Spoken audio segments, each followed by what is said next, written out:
Edu já falou de maneira brilhante, hoje é o Dia Internacional das Mulheres e o nosso desejo é que não seja necessário dias tão marcados assim, né? Enfim, para que a gente continue valorizando, sabendo que a dignidade, somos criação de Deus. Deus criou homem e mulher, chamou homem e mulher e usa homens e mulheres na sua grande obra, na sua missão de salvar os seus eleitos e conduzir a sua igreja. Isso é para a gente maravilhoso.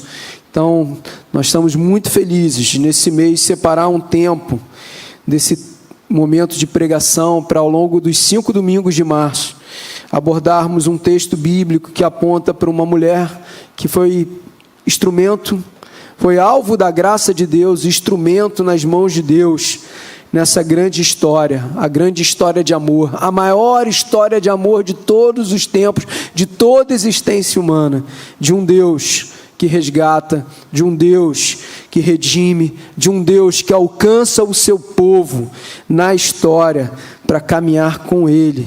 E é isso que nós vamos falar nessa manhã. Abra sua Bíblia comigo. Eu sei que sempre é projetado, que a galera tem aí. E fique de pé após abrir a sua Bíblia, enfim, ou você que está com a Bíblia digital. Mas continuamos nessa campanha de trazer a nossa Bíblia física, nesse tempo diferente, em que a gente parou um pouco de usá-la, né? É legal, eu gosto. Você pode anotar, enfim. Mas acompanhe também através da projeção ou do seu smartphone. Diz assim o texto, Ruth, capítulo 3. Vamos ler os versos de 1 a 11. Capítulo 3 do livro de Ruth. Fica logo depois ali de Josué, de Juízes, melhor, Josué, Juízes, Ruth, antes de 1 Samuel. Diz assim: certo dia, Noemi, sua sogra, lhe disse: minha filha, tenho que procurar um lar seguro para a sua felicidade. Boaz, senhor das servas com quem você esteve, é nosso parente próximo. Esta noite ele estará limpando cevada na eira. Lave-se, perfume-se, vista sua melhor roupa e desça para a eira. Mas não deixe que ele perceba você até que ele tenha comido e bebido. Quando ele for dormir, note bem o lugar em que ele se deitar. Então vá, descubra os pés dele e deite-se. Ele dirá a você o que deve fazer.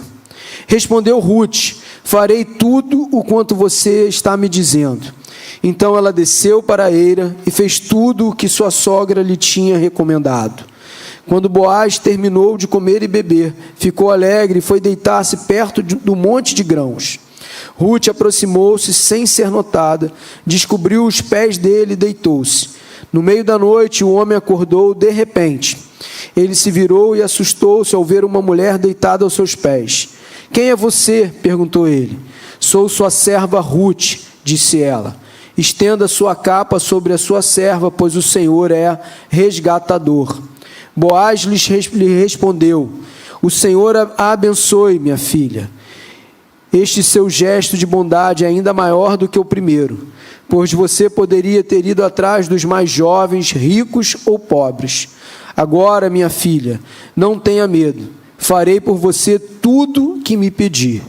Todos os meus concidadãos sabem que você é mulher virtuosa. Vamos orar? Senhor, obrigado por esse momento, por esse dia, por ter nos trazido até aqui e por tudo que já celebramos. Louvor ao Senhor, a oferta, a contribuição, o batismo da Jasmin, as crianças aqui à frente, tudo isso alegra o nosso coração, tudo isso faz sentido, tudo isso é real. Obrigado, Senhor. E te pedimos agora que a partir da Tua palavra, o Senhor fale com os nossos corações, mesmo sabendo quem nós somos, tanto eu que prego, quanto os meus irmãos, amigos, convidados, que Deus estão aqui para ouvir. Sabemos que somos limitados, necessitados da Tua intervenção, e por isso clamamos que o Espírito Santo de Deus abra as nossas mentes, aqueça o nosso coração e fale de maneira audível, de maneira, Deus, clara a cada um de nós, a fim de que sim, saiamos daqui hoje, nessa manhã, ainda mais fortalecidos, ainda mais, Deus, maravilhados com teu amor, com a tua graça e com o teu poder sobre as nossas vidas. Faz assim é o que nós te pedimos humildemente, no nome poderoso de Jesus Cristo, pois oramos em nome do Filho, ao Pai, no poder do Santo Espírito. Amém e amém. Você pode tomar o seu lugar? Queridos, algumas histórias da Bíblia revelam de forma extraordinária, guardem essa palavra, extraordinária, como Deus trabalha silenciosamente na vida de pessoas comuns ou ordinárias, e também através delas. O livro de Ruth é um livro que começa, é um livro de 4 capítulos apenas, é uma história linda, e fica o convite para que você hoje, logo mais à tarde, ou ao longo da semana, leia esses 4 capítulos do livro de Ruth. Mas o livro de Ruth começa com uma tragédia, com uma fome muito, muito, muito extensa em Belém, fazendo com que o sogro de Ruth, com a sua esposa, a sogra Noemi e os seus filhos fossem para uma outra terra, a terra dos Moabitas. E depois desse deslocamento, eles também têm uma grande perda. A primeira perda é a perda do sogro de Ruth, que morre, e depois o seu marido e também o seu cunhado. Mortes inesperadas, uma família que perdeu tudo por conta da fome e agora diante da perda dos homens da casa. 2 viúvas sem futuro. Na verdade eram 3, porque tinha também Orfa. Mas Noemi, quando decide voltar para sua terra em Belém, ela desobriga as suas noras de acompanhá-la. Orfa então decide não acompanhar Noemi, mas Ruth decide continuar, ser fiel a Deus, ao Deus que ela conheceu, e fiel à sua sogra, voltando com ela para Belém. Ruth, então, naquele contexto, era uma mulher sem esperança, viúva, pobre, e agora em terra estrangeira, em Belém, sem herança. Mas o lindo dessa história é que Deus faz algo extraordinário na vida dessa mulher. E como veremos mais à frente, através da vida dessa mulher, com todas essas características: viúva, pobre, estrangeira, sem nenhuma herança. Ruth, queridos, essa mulher era uma mulher fiel. Porque mesmo quando tudo parecia perdido, ela escolheu permanecer fiel a Deus e fiel à sua sogra, Noemi. Isso é um grande sinal de uma fidelidade que está para além de uma fidelidade moral, de ela empenhar a sua palavra, de ficar com Noemi, de fazer aquela declaração linda no início do livro de Ruth, se eu não me engano, no capítulo 2. Não só isso. Essa fidelidade não era apenas moral, mas era uma fidelidade fruto da graça de Deus já operando no coração de Ruth. Sabe por quê, queridos? A fidelidade no anonimato prepara o caminho para a redenção. E Deus estende a sua graça. E Deus estende a sua mão sobre a vida dessa mulher, fiel a Ele e fiel à sua sogra.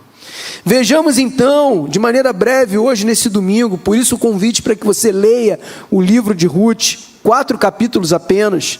Vejamos como a fidelidade de Ruth foi alcançada pela graça de Deus, de um Deus resgatador.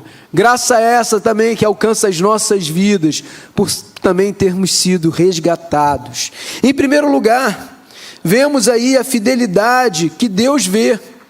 Deus vê a fidelidade. Interessante que no capítulo anterior, dos versos 11, 12, e também no início, logo no primeiro verso do capítulo 3, Ruth chega a Eira, que é esse lugar onde, após a colheita, as pessoas separavam a palha dos grãos. E ela é lembrada por Boaz. Boaz sabia quem ela era ao longo desse capítulo 3.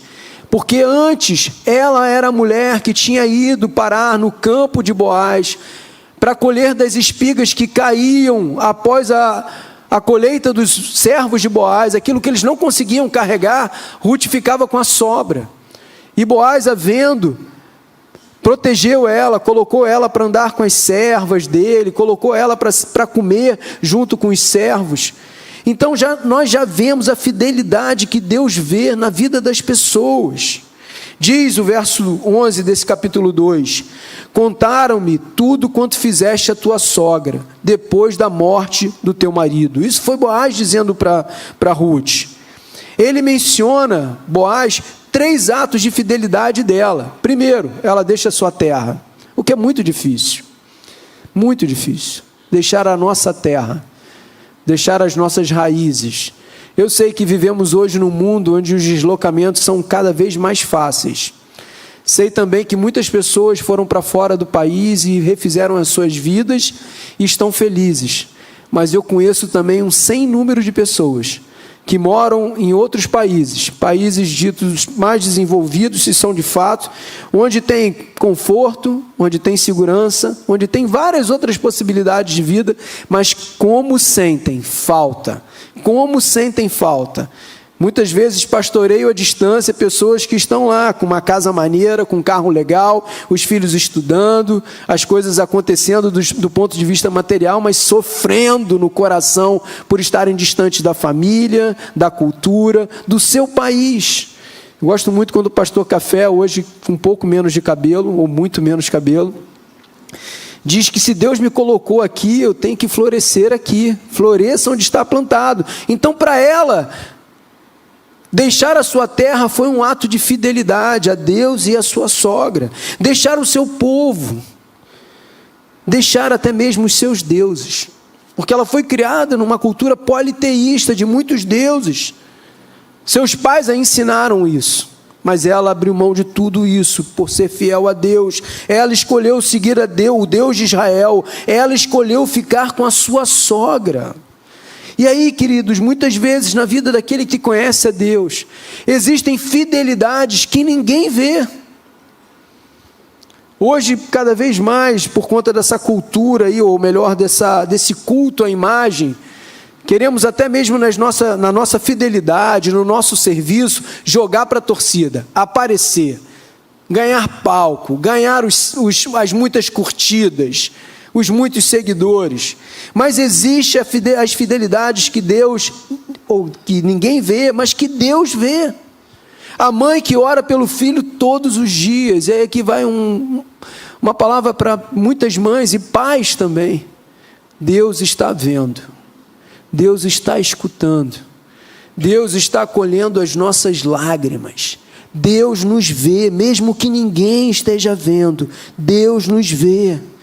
Deus vê a fidelidade do cristão que permanece íntegro no seu trabalho, mesmo podendo ter uma postura totalmente equivocada, ou até mesmo errada e pecaminosa, ou corrompida. Deus vê quando você se mantém fiel.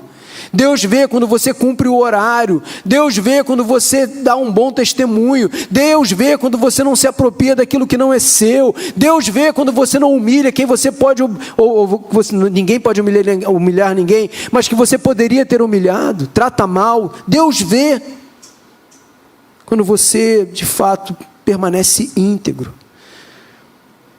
Deus vê quando você continua servindo a Ele, dentro de um lugar como esse, de um movimento como o da igreja, ou qualquer outro lugar, mesmo sofrendo. Deus vê, Deus conhece. O mundo raramente celebra esse tipo de fidelidade, e que não é externada, ou externalizada. Mas Deus vê. Ruth provavelmente não imaginava que a sua fidelidade silenciosa a levaria a fazer parte da grande história, a levaria a fazer parte da linhagem do Messias. É lindo quando a gente vai lá para o Novo Testamento e começa a ler o livro de Mateus, o evangelho escrito por Mateus, o que muitos acham um momento super chato, porque é aquele momento da genealogia, fulano gerou ciclano, e vai assim, cara, está um nome lá de Ruth, de uma mulher pobre, estrangeira, de uma mulher sem esperança diante do cenário humano, de uma mulher que seguiu a sua sogra, que estava tão pobre quanto ela. Ela está na genealogia de Jesus. Ruth provavelmente não imaginava que a sua fidelidade silenciosa a levaria a fazer parte da linhagem do Messias. Tim Keller, muitas vezes citado aqui na nossa igreja, diz: Deus, olha que coisa linda, para o meu coração e para o seu coração, para a nossa realidade, Deus frequentemente realiza seus maiores propósitos através da fidelidade silenciosa de pessoas comuns, como eu e você. É lindo isso, é lindo, porque a gente vê de fato o milagre, a mão de Deus. E quando Deus de alguma maneira nos usa, e nos usa de maneira até surpreendente para nós mesmos, nós sempre sabemos que é Ele, que é Ele, que é Ele, que não é a nossa força, que não é a nossa esperteza, que não é o nosso muito conhecimento, é Ele, é Ele. Deus escreve grandes histórias através de fidelidade aparentemente pequena. Isso é lindo demais. Quando Deus converte famílias através de uma pessoa que pouco aparece, mas que é fiel, é um servo, uma serva de Deus. Em segundo lugar, nós vemos também o posicionamento de fé. Quando Noemi, que conhecia os costumes do seu povo, se depara com a realidade dela e Ruth, carentes, necessitadas, Noemi percebe que Boaz pode ser sim um resgatador. Boaz era um parente próximo, não era o mais próximo, mas estava na linha de sucessão de homens que poderiam resgatar a Noemi, resgatar a Ruth.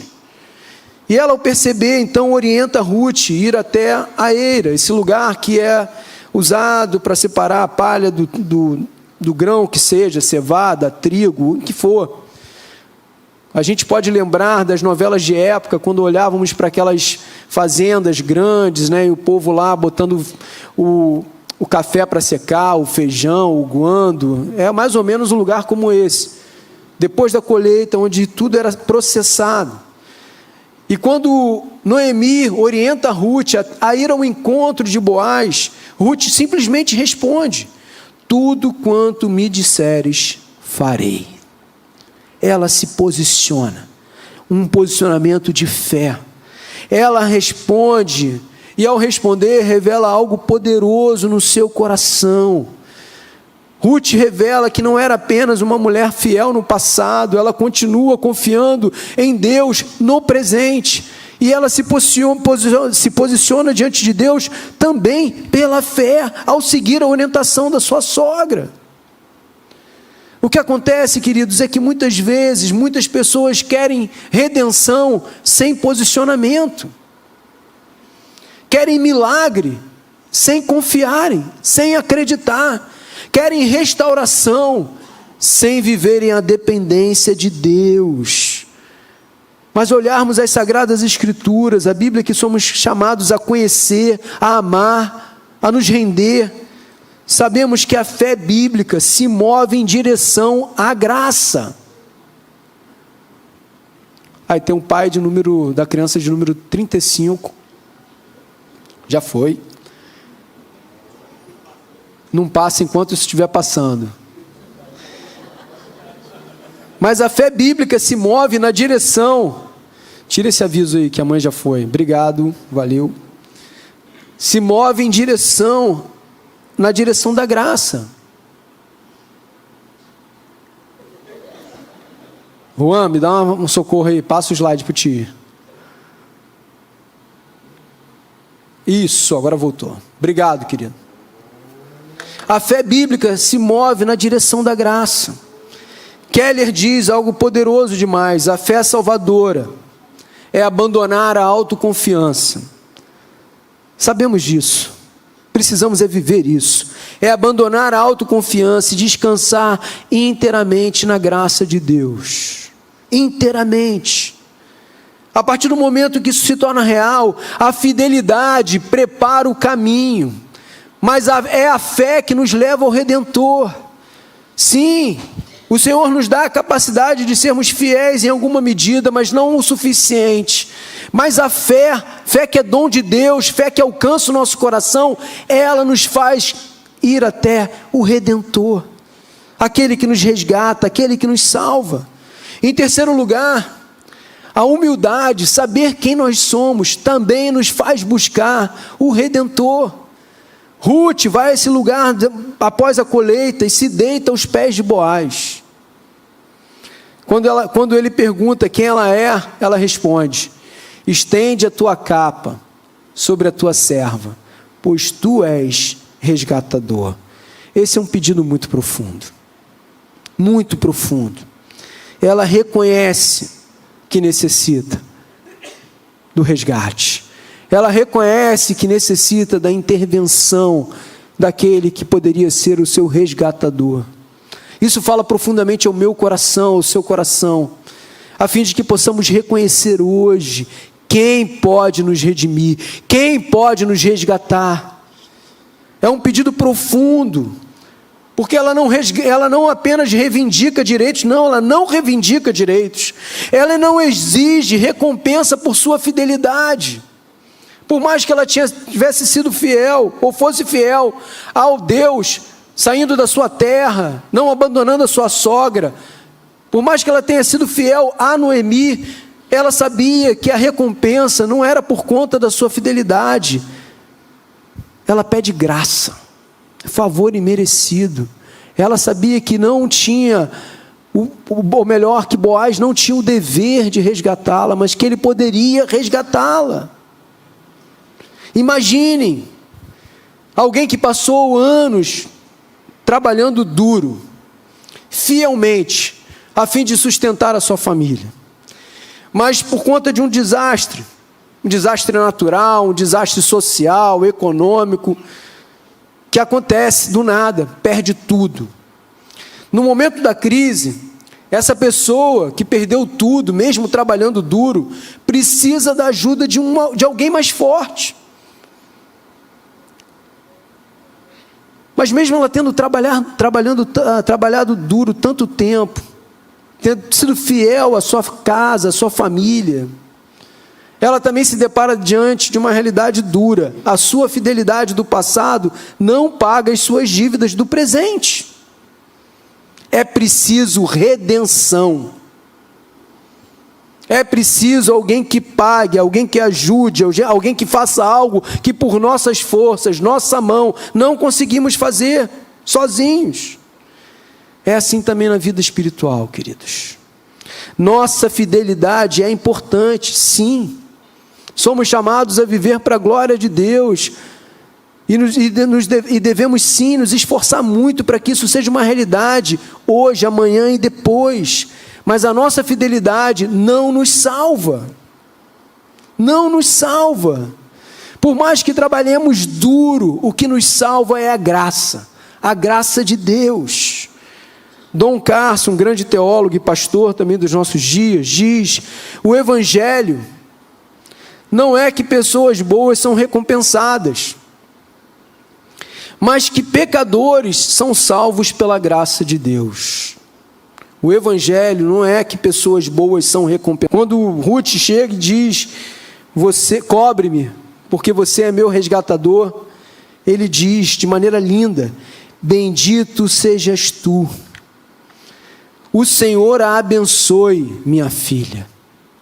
É isso que ele diz. Ele reconhece a fidelidade dela. Mas observe comigo, mesmo ele reconhecendo a fidelidade de Ruth, algo importante, ele não diz para ela em nenhum momento: você merece resgate, você merece redenção. Mas ele promete: tudo quanto disseste, eu te farei. Isso é graça. Isso é graça. Quando reconhecemos a Cristo, quando nos posicionamos diante de Cristo, quando entendemos, nos humilhamos diante de Cristo, ou seja, sabemos que por nós mesmos não somos capazes, não conseguiremos, somos alvo da graça de Cristo. Nós não precisamos ouvir de Cristo: você merece. A única coisa que precisamos ouvir do nosso Senhor e Salvador é que tudo quanto disseste eu te farei.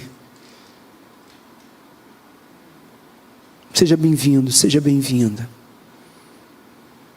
Isso é lindo demais. O grande teólogo Herman Bavinck, eu sempre sonhei em ter a coleção da Dogmática Reformada de Bavinck. Teve uma mega promoção, consegui comprar, mas pouco li. Mas esse cara é fera demais. Quero ler mais Herman Bavinck. E ele diz o seguinte: a redenção é inteiramente obra da graça de Deus e não resultado do mérito humano. Parece simples, mas é poderoso demais.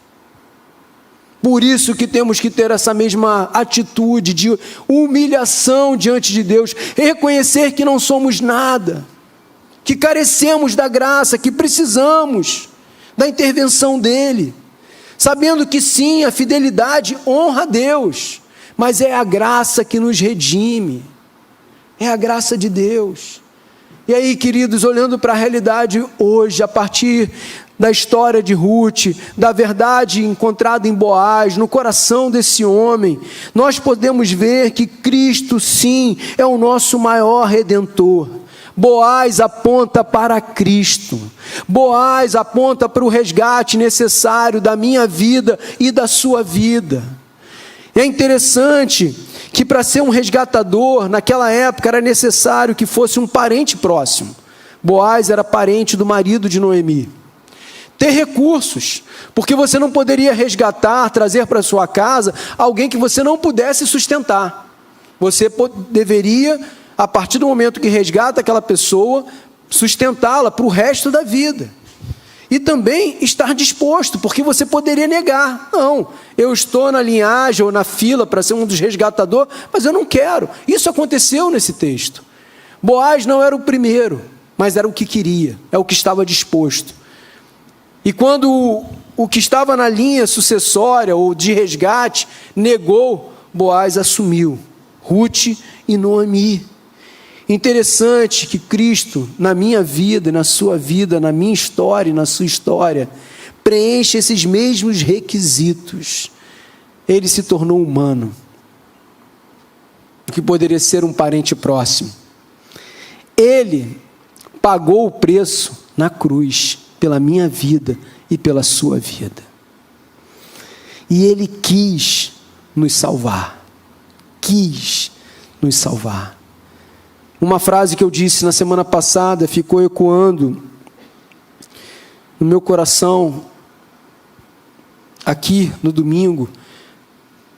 A frase dita aqui no domingo ficou ecoando no meu coração ao longo da semana.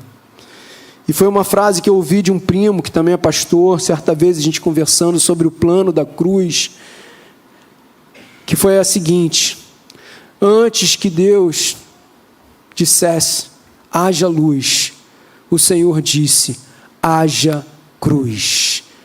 A cruz, Cristo crucificado, nunca foi o plano B, sempre foi o plano A, porque Deus quis me salvar, te salvar, nos fazer mais do que criaturas, nos fazer filhos.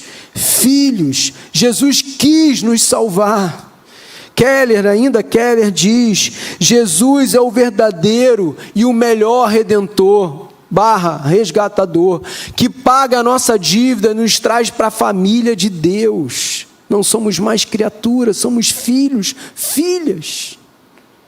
Isso é lindo demais. A vida de Boaz, a história de Ruth e Boaz apontam para aquilo que acontece na nossa vida em Cristo Jesus. Porque na nossa miséria, nos nossos pecados, na nossa vida muitas vezes dominada pelo medo, pela ansiedade, pela angústia, Deus nos resgata.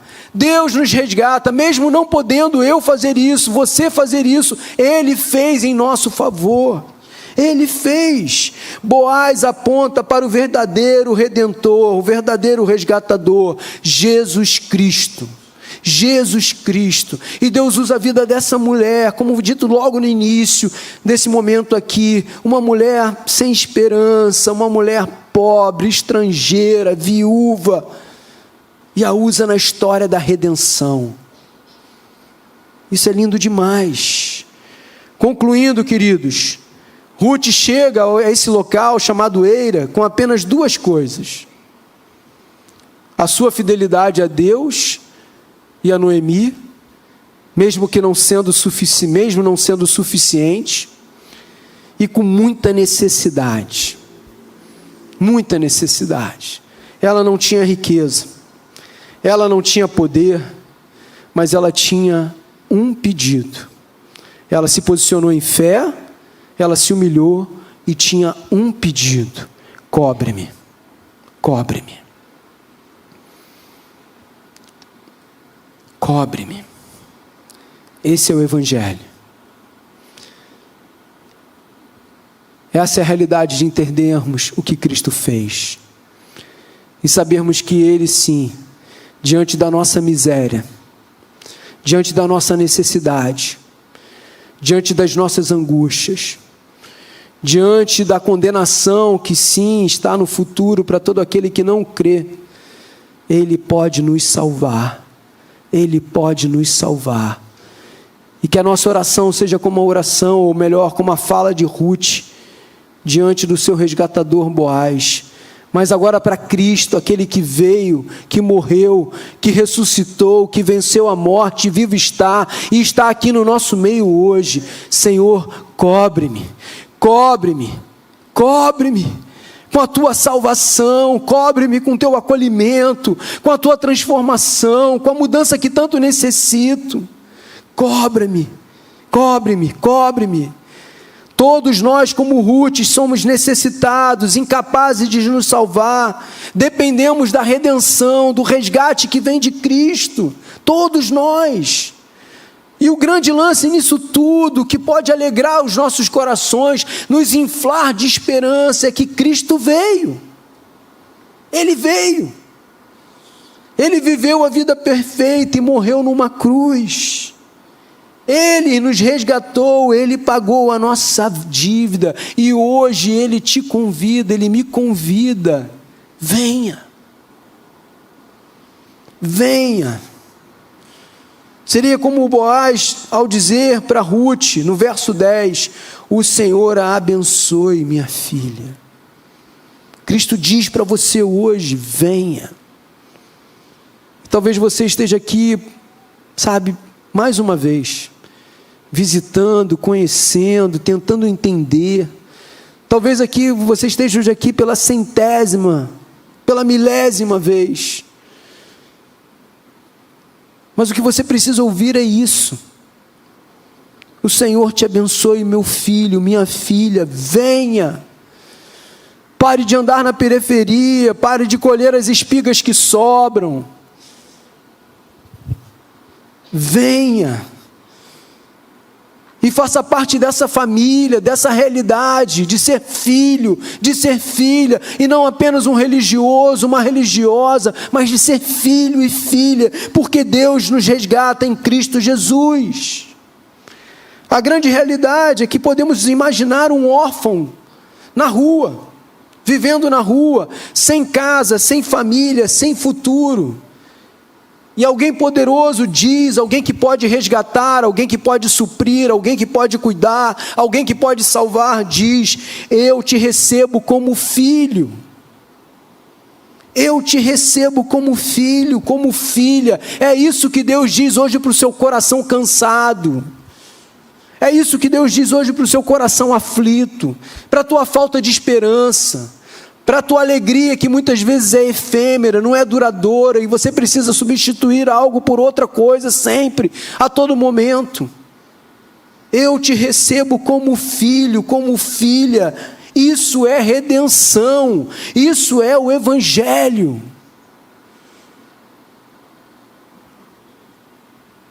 Cristo pagou o preço da nossa redenção, e não podemos sair daqui hoje sem lembrar disso, e a história de Ruth aponta para isso. Cristo pagou o preço da nossa redenção.